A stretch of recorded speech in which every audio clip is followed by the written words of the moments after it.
السلام عليكم ورحمة الله وبركاته، والصلاة والسلام على سيدنا محمد صلى الله عليه وسلم. هنبدأ النهاردة ونكمل الفيديو، وبنعمل الجزء اللي من تحت للفستان. وطبعا الغرزة المناسبة اللي تناسبكم تعملوها، مفيش مشكلة. غرزة النهاردة سهلة جدا، وبتتكون من 4 خطوات.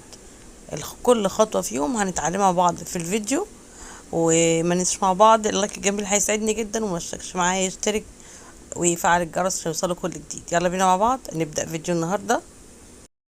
هنبدأ مع بعض نعمل بقية الفستان، وهنبدأ معاكم عقدة البداية، بس جزء بالشكل ده. تمام.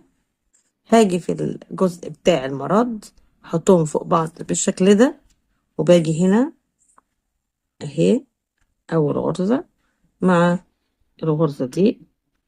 طبعا انا عملت مرد من تحت غرزة الحشو. تمام. خدت الخيط اللي انا عملته الغرزة الاولانية دي، وجبتها بالشكل ده، وطلعت بيها من الغرزة. تمام.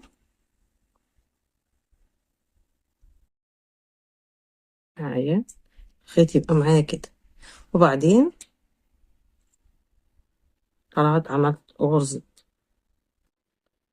جينا هنا لاخر السطر ودخلنا في السلسلة التالتة، وعملنا منزلقة،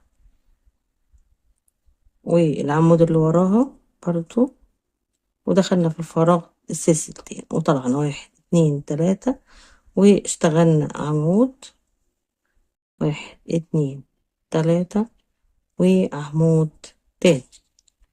تمام. في نفس المكان، وبعدين عملنا 1 2، وجينا في غرزة حرف الفي هنا، وعملنا عمود ومكملش، خدت الخيط ودخلت عمود تاني مكملش، وقفلتهم مع بعض بمنزلقة، وبعدين 1 2 3، وخدت الخيط ودخلت تاني في نفس المكان، عملت عمود وما كملتوش، وعمود تاني ما كملتوش، وخدتهم مع بعض بمنزلقة 1 2 3، دخلت خدت الخيط وفي نفس المكان عملت عمود ما كملتوش، عمود تاني، وشبكتهم مع بعض بمنزلقة، وبعدين 1 2، ودخلت هنا واشتغلت 1 عمود 2 عمود 1 2 3، في نفس المكان عملت 2 عمود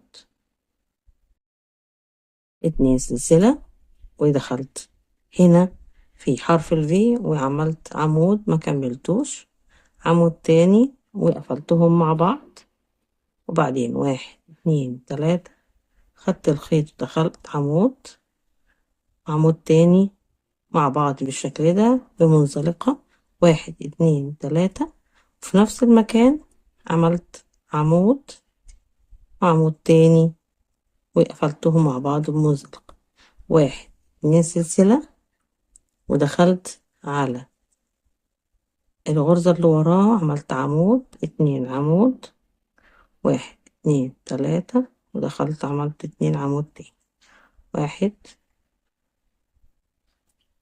2.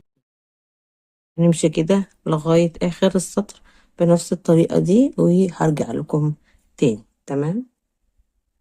دلوقتي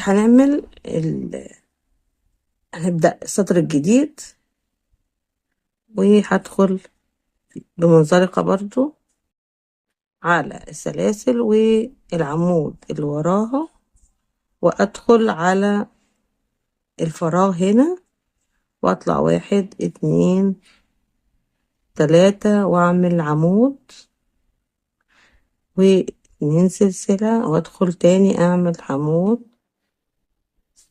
2 عمود، وبعدين باخد سلسلة واحدة وأدخل على الفراغ الأولاني، وهما عشان يبان كده على أول فراغ هنا في 2 فراغ، بدخل على الأولاني وبعمل عمود، العمود بيبقى 2 مع بعض زي الأول اللي تحتيه كده، بنقفلهم مع بعض، وبعدين باخد 1 2 3 وباجي هنا على أول واحدة بدخل بالشكل ده، بعمل غرزة بيكو وبدخل في نفس المكان، بعمل عمود ما يكملش وبعمل العمود التاني. تمام. وبعدين باخد 1 2 3 وباجي الناحية التانية وبعمل عمود 2 عمود وبقفلهم بالشكل ده. وبعدين 1 2 3 باجي في الغرزة من تحت وبعمل بالشكل ده غرزة بيكو وبدخل في نفس المكان وبعمل عمود ما يكملش واعمل عمود تاني وبقفلهم بمنزلقة بالشكل ده. باخد غرزة واحدة بس وباجي ادخل في الفراغ دوت وبعمل 2 عمود وبعدين 2 سلسلة 2 عمود، باخد سلسلة وبدخل في الفراغ الأولاني وبعمل عمود ما كملتوش، عمود تاني وبقفل وبطلع 1 2 3 بدخل في الغرزة الأولانية من السلاسل وبعمل غرزة بيكو وباجي أدخل تاني وبعمل عمود ما كملتوش وأدخل أعمل عمود تاني بالشكل ده، بقفلهم وبطلع 1 2 3 بدخل في الفراغ التاني وبعمل عمود وما كملوش العمود التاني وبقفلهم بمنزلقة، بطلع 1 2 3 وبدخل في أول غرزة وبعمل غرزة بيكو وبدخل وأعمل الاتنين العمود التانيين 1 2 وبكملهمش إلا بمنزلقة بالشكل ده. بعمل غرزة بدخل برضو في الغرزة اللي وراها بعمل 2 عمود منفصلين 2 سلسلة وفي نفس المكان 2 عمود تاني، بكمل بنفس الخطوات لغاية لما اخلص السطر بتاعي. تمام. وارجع لكم تاني. انا كده خلصت السطر بتاعي وعشان ابينه اكتر اهو الرسمة بتاعت السطر اهي. تمام. غرز البيكو وغرزة اللي في النص اهي. تمام. بنكمل لغاية اخر كده بالشكل ده وبعدين باخد غرزة سلسلة وباجي اقفل السطر زي كل مرة، ادخل في السلاسل التلاتة الاخرانية بمنزلقة وفي العمود وادخل كمان في الفراغ وبطلع 3 وادخل اعمل عمود وبعدين 1 2 و2 عمود تاني. انا بالشكل ده بداية ديت في كل مرة ببديها. الجزء الرسم بتاعتنا بتاعت الفستان بتتجزأ في الأربع خطوات دي 1 2 3 4 وبعد كده بنكرر الخطوات مع بعض في كل مرة من 4 خطوات.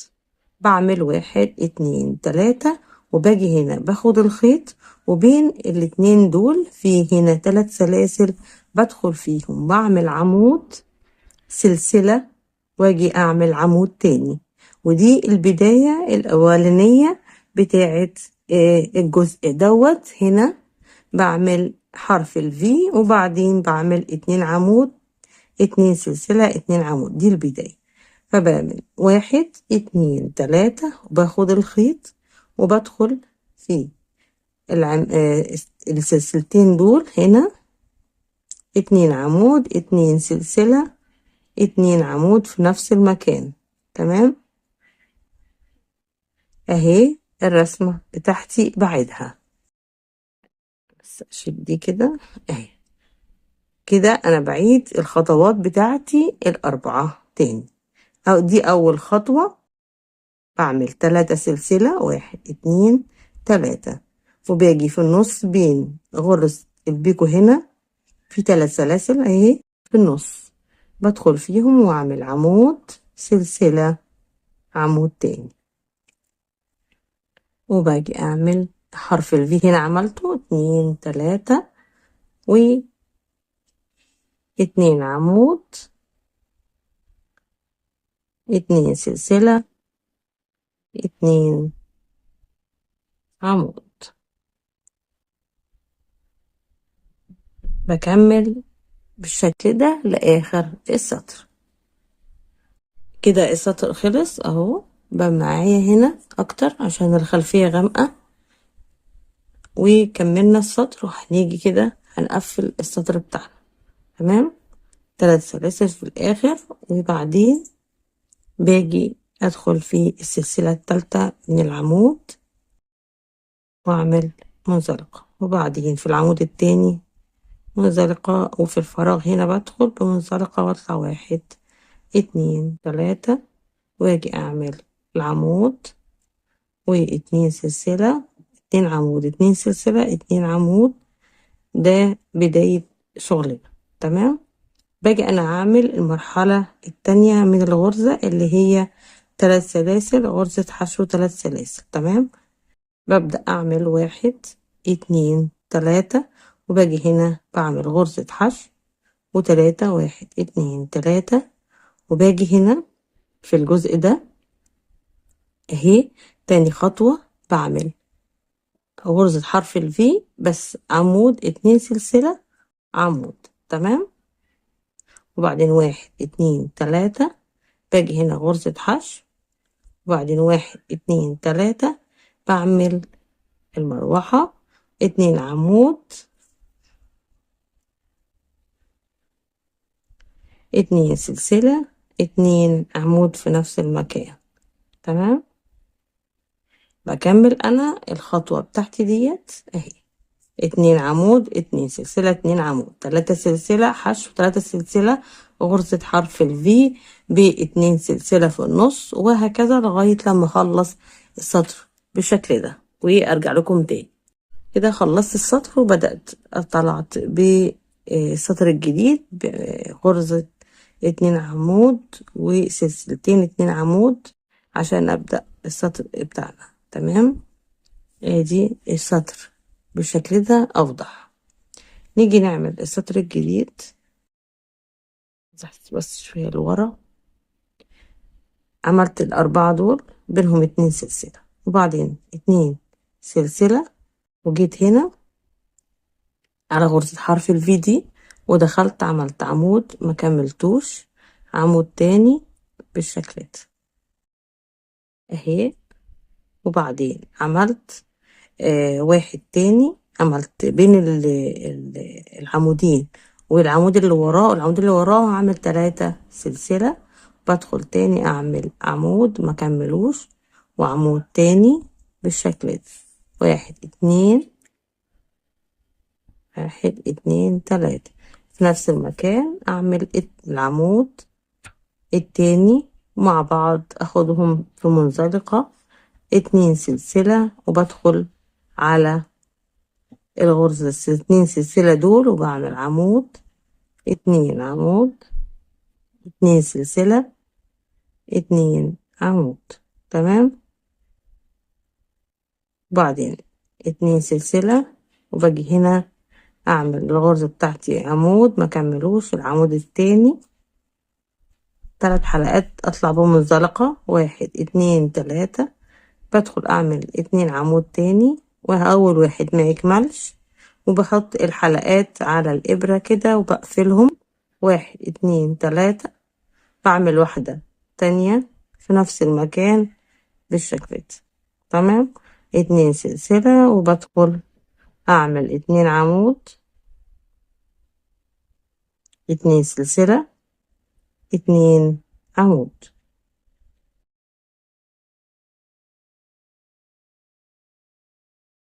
بمشي بالخطوة بتاعتي، ودي الخطوة التالتة في من الأربع خطوات، فاضل الخطوة الرابعة اللي هي دي، وكده أنا بكرر معاكم الخطوات، بعمل الخطوة التانية تالتة معاكم، أكمل السطر كله وهرجع لكم تاني.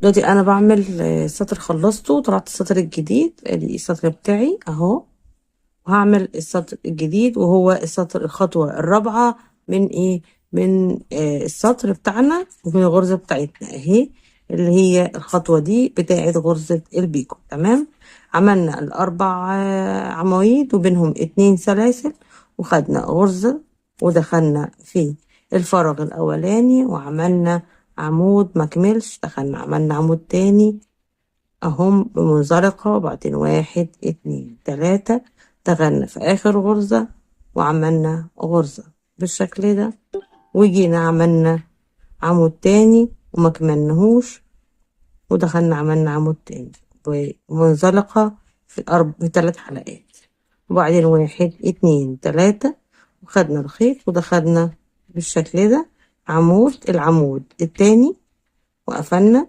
1 2 3 ودخلنا عملنا منزلقة ودخلنا عملنا عمود تاني 1 2 قفلناهم بمنزلقة بالشكل ده، عملنا سلسلة ودخلنا في الأربع عواميد، عمود 2 عمود 2 سلسلة 2 عمود.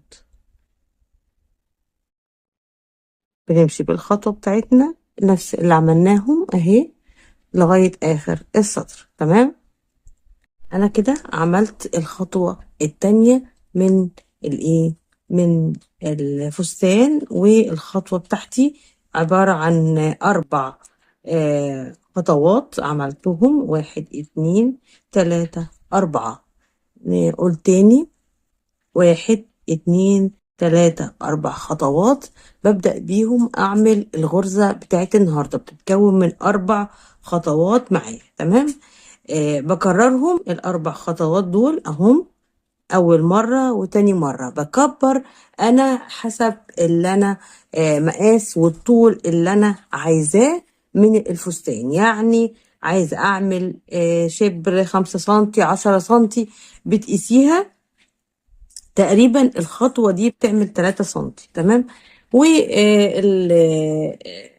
الفستان نفسه ككل ما بيعملش 100 جرام، ما بيحصلش لسن 3 شهور، من مواليد 3 شهور ما بيعملش شلة واحدة معاكي، فمش هياخد منك خيط كتير للعلم يعني. والخيط اللي انا استخدمته خيط كوتون بتاع التطريز، رفيع جدا الخيط، والابرة استخدمت مقاس 2، معلش عشان الرقم رايح، فمقاس اهو زي ما انتم شايفين الابرة رقم 2 مناسبة للخيط. والخيط اللي هو خيط التطريز قطن مصري. انا كان عندي بس ما كنتش انا دلوقتي مش لاقيه اللون الابيض الحقيقه، مش موجود، ما لقيتوش. فالخيط كان عندي يعني سابق، انا ما اعرفش موجود دلوقتي ولا مش موجود، بس انا سالت عليه ما لقيتوش، فاستخدمته معايا خيط ابيض كوتون بتاع التطريز، ومع خيط برضو كوتون اصفر بنفس حجم الخيط. تمام، ان شاء الله نكون استمتعنا مع بعض بغرزة النهاردة وبفيديو النهاردة، واشوفكم على خير ان شاء الله في فيديوهات تانية. مع تحياتي جيهان انصار. شكرا لكل اللي بيستمع معايا وكل اللي بيتفرج معايا على الفيديو، وان شاء الله نكون استفدنا مع بعض بفيديو النهاردة. الى اللقاء ان شاء الله.